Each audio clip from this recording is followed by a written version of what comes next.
Hello everyone. Chapter 2, New Kings and Kingdom. Many new dynasties emerged after the 17th century.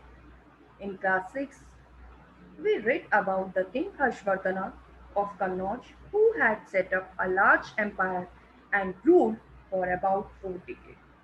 However, after Harsha's death, his empire disintegrated and northern India broke up into smaller kingdoms. Many of these kingdoms were ruled by clans known as the Rajputas and the Rajput. The word Rajput literally means son of a king. Historians and scholars differ about the origin of the Rajputs, but most of them agree that they belong to Kshatriya caste. The Rajput themselves claim to have descended from the Sun dynasty means Suryavanshi or Moon dynasty means Chandravanshi.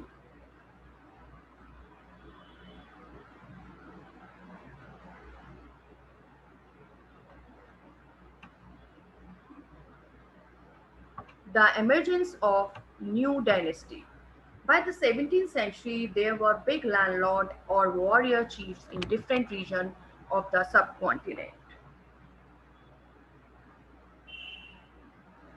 Existing kings often acknowledged them as their subordinate or samantas. They were expected to bring gifts for their kings or overlord, be present at their court and provide them with military supports. As Samantha gained power and wealth, they declared themselves to be Mahasamanta, and so on. Sometimes they asserted forcefully their independence from their overlord. One such instance was the Rajputas in the Deccan. Initially, they were subordinate to Chalukya of Karnataka.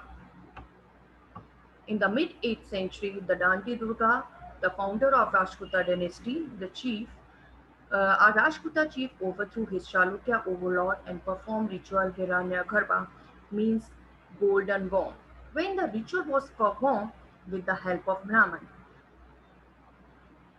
this was the transformation of identity. It was thought it led the rebirth of the sacrificer as a Kshatriya, even if he was not one by birth.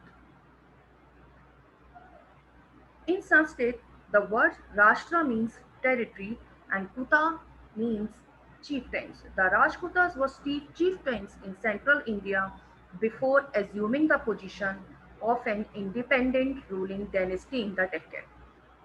They rose to prominence under Danti Durga, the founder of dynasty, by defeating the Chalukya of Badami.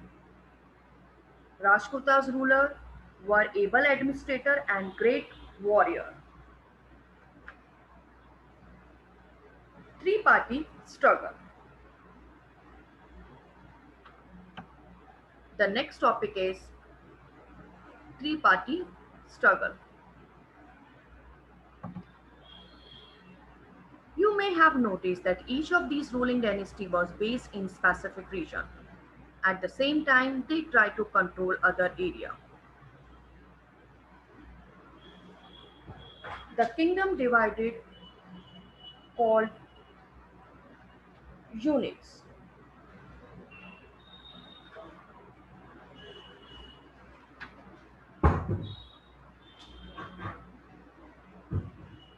The early medieval period war between different kingdoms were fought mostly for control over strategic region.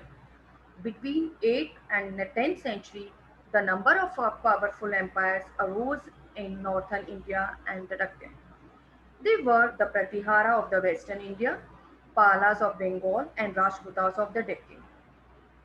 These three regional powers were engaged in war with one another to establish control over northern India and the important city of Kannauj.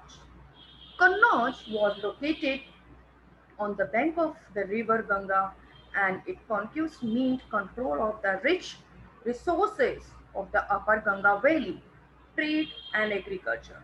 This three-party struggle finally weakened in all three kingdoms. I hope you like my video.